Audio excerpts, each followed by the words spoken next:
earlier tonight. So I wanted to do a little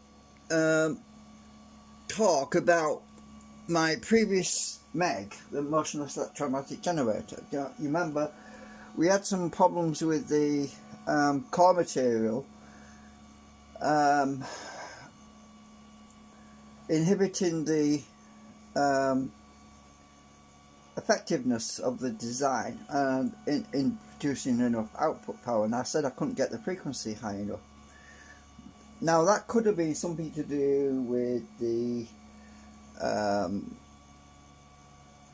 core materials. I was using the nanocrystalline or the electric foil. Now when I saw this video on YouTube, this is my new array which I'm building, and I wanted to show you what we've got so far. So this is just one piece. This is going to be the primary, and something occurred to me. There's a borderline between electromagnetic transformers and RF transformers. RF being a higher frequency where the power is radiated out as an electric field rather than an electromagnetic field. The magnetic, so we've always used the term electromagnetic, right? It's usually one phrase, and we don't often distinguish the difference between the magnetic field and the electronic field. And there is a difference. The electronic field is more radiated energy. It travels over great distances, whereas a magnetic field tends to be more constrained. I mean, we know that for a fact. I mean, you only have to grab a magnet, right? You only have to grab a magnet to know that a magnetic field works in close proximity to a magnet, right? And when you get further away, there's nothing there, right? Well, that's a magnetic field. A magnetic field rotates on itself. But electronic field is a radiated field. It travels over great distances because the what the heck's going on there? I'm getting messages or something. So an electronic field is a radio wave basically. But so I started working on this idea because I saw the YouTube channel What If I Did This. Now he's got some really good, if you click on some of my early videos, I put a link on the end screen to his channel. I'll try and add it on here as well later on, but obviously this live stream takes a while to process, so I can't do it straight away. But anyway, he's shown some really interesting results with his coil, and he was basically using a round coil. Hang on a minute, where's that thing gone? Let me grab that.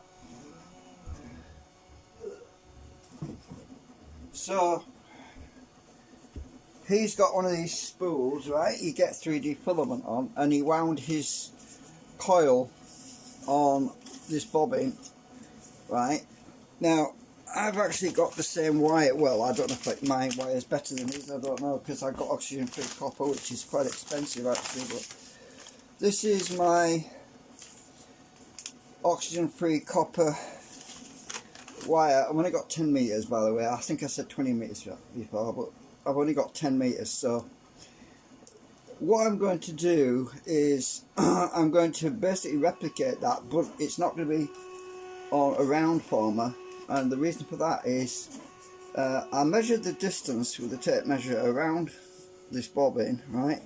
Then I basically flattened it out so that we have this shape, right?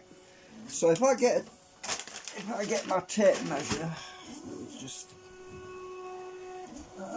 get that thing. Get my tape measure out.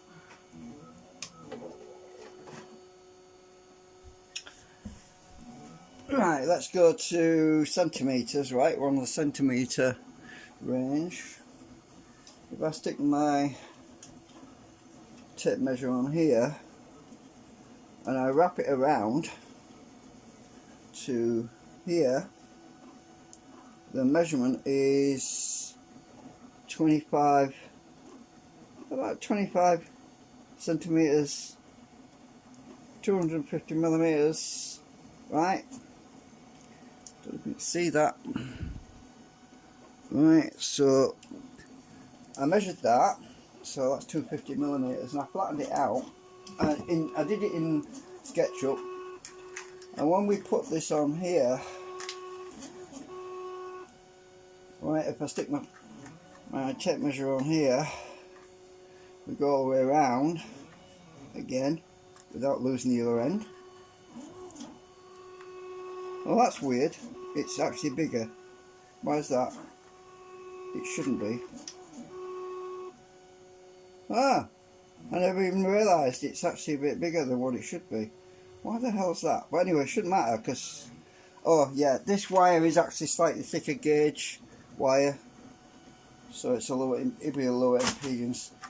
Well anyway, it's about the same anyway. We're at 270 millimetres. No, that's weird because I measured it in SketchUp, so it should be bang on. Anyway, so it's more or less the same. It's probably 10, 20. It's only a fraction bigger, but it won't make much of a difference because it's the number of turns anyway. We're going to do 10 turns. What's important is that this cable is 8 millimetres wide. So when I measure it, this is 8 millimetres wide, right? You times that by 10 turns, that comes to 80 millimetres. So we're doing the same number of turns what he said on his diagram, right, which is across the room. So I'm going to be doing my primary coil on here. Now on his, he had to, for the wiring, he had to use the jumper wire, because basically when you wire this on here all the way around, the end that comes out this end, the positive wire that comes out this end is connected back to the negative wire on the other side, which is to make it bifilar. Well, I'll come up with a solution. Instead of having a jumper wire going all the way around there, what I've got is a piece of copper tape which runs all the way through the bobbin and comes out the other end, so we can just have one wire, the positive wire on one side, connected right to that silver terminal, that copper terminal, and that copper terminal comes out this side and it will connect to the negative on this side. Then I don't have wires floating around. I made my insert, which is what holds the thing together. See if I can get this out. That's my support structure. These are the extenders for the array, so I can have another bobbin on there if I want. But what I was going to do is make some smaller, use some of my existing bobbins, coils, I mean small. I was going to experiment using my small coils like these that I've already wound on ages ago, because a lot of these are actually identical, they're all matched anyway. So put some capacitors across them and we'll experiment with the small coils to begin with. So this one should come off. It's stuck now. Can't get that off now. This one's stuck. Ah, there we go. It's a bit tight. It's good that it's tight because it won't fall off, you see. So swap this around, put that on there. So this goes into my, there's my copper tape inside, goes all the way through. That's to carry the wire, positive wire at this side to the negative wire on that side, and then the positive wire on that side and the negative wire on this side is what's used to connect to the coil. So this is my, just pop it back in there like that. I have to, it's a bit awkward to get it in, but so there we go, put it back in. So anyway, I thought I'd show you where we are at the moment. I'm still printing, I'm printing a number of these because I want 2 primaries. The reason for 2 primaries is I'm going to have a push-pull system, so that when this coil is on oscillating at high frequency. I think it's at 142 kilohertz. I think. So when this is on a, say, a north field, the other one will be on a south field, and when this is on a south field, the other one will be on a north field. So it'll be oscillating backwards and forwards, and then I can put my secondary coils, which could be any size really, as long as we get them tuned right. Which we can put capacitors across them to tune to get them to resonate at the right frequency. So anyway, I thought I'd show you where we're at. All interesting stuff, so I'm going to have fun with that. Obviously I've got to make a stand so that this assembly can stand on the table and not be laid on a surface, so it can stand up like an array, and then I've got to make my deflectors at the back and all sorts. And I was thinking about the size of that thing. It might end up being a dustbin lid, one of the old-fashioned big dustbin lids, but I don't know. It might be just be able to make something using my welding wire. You know, using some welding wire, I might be able to make an array to deflect the signal so it doesn't come out one end, and we'll have to find that out. I've got plenty of welding wire which I can make a reflector on the back, but I want to keep the signal between the two primary coils. So anyway, I thought I'd show you what we're doing. Yeah, we're getting there. So I've got my bobbin ready. I haven't wound it yet because I wanted to get the other parts done first. Now it's interesting that this is slightly oversized, but it shouldn't really make any difference really, because it's close enough. I've just got some bits on here I'm just scratching off. So I made this, I've printed this in two sections, and I just bonded the two halves together,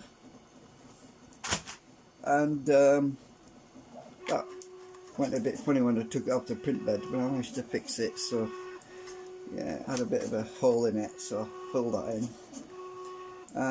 Better than the other one, because the first one I printed got stuck to the bed. Got stuck to the print bed. I couldn't get it off at all, and it was such a disaster. The first one I printed completely broke up, and I filled it in with some plastic, my plastic glue. This was a complete disaster, and I thought, well, I'm not going to use that. Look, there's a big chunk missing out of it. Look, it's yeah. I decided not to bother using that. Anyway,